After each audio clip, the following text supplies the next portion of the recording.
નમસ્તે મિત્રો, રોની રેસીપી બ્લોગમાં સ્વાગત છે તમારું। તો મસ્ત ધીમી ધારનો વરસાદ પડતો હોય અને મસ્ત ભજીયા અને દાળવડા ખાવાનું મન થઈ જાય તો ચલો આપણે દાળવડા બનાવીશું એકદમ હેલ્ધી અને ટેસ્ટી। તો આપણે એકલી મગની મોગરની દાળ આવે છે એ જ લઈ લીધી છે અને એને 4 થી 5 કલાક પલાળી અને મિક્સરમાં આ રીતે આપણે ફાઇન પેસ્ટ બનાવી દીધી છે।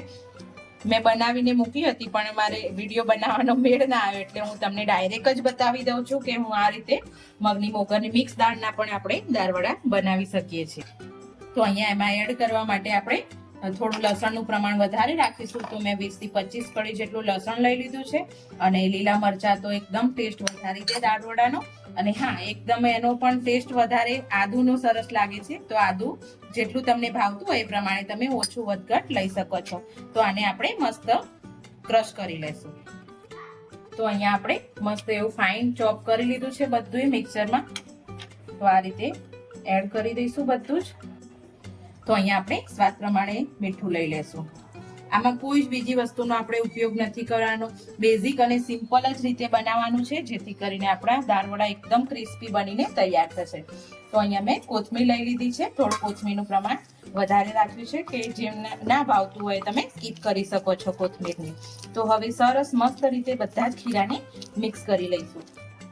તો આપણે થોડા વધારે ક્રિસ્પી કરવા છે દાળવડા। તો અહીંયા મેં ચોખાનો લોટ લઈ લીધો છે, નાની વાડકી જેટલો ચોખાનો લોટ એડ કરી દઈશું। ના હોય તો પણ તમે ચાલે છે।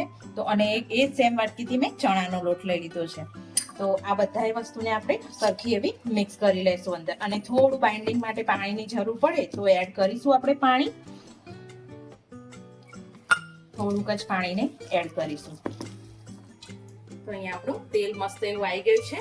તો આપણે આ રીતે ધીમે ધીમે કરીને જેમ ભજીયા મૂકતા હોય ને એમ દાળવડાને ધીમા ગેસ ઉપર તેલ ફૂલ આવી ગયું છે આપણે એટલે ગેસ ધીમો કરી દીધો છે અને ધીમા ગેસે આ રીતે આપણે દાળવડા ઉતારતા જઈશું અને એકદમ ક્રિસ્પી કરીશું।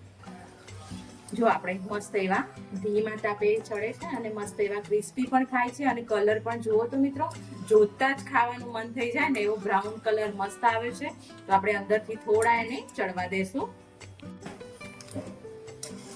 તો આપણા સરસ મસ્ત એવા ક્રિસ્પી એવા દાળવડા બનીને તૈયાર છે। જો વરસાદ પડતો હોય અને ગરમા ગરમ આવા ખાવા મળી જાય તો મોજ પડી જાય।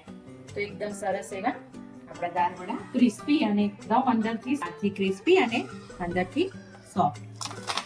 જો એકદમ અવાજ પણ એકદમ સરસ એવો આવે છે। તો આપણા દાળવડા મસ્ત એવા તૈયાર થઈ ગયા છે।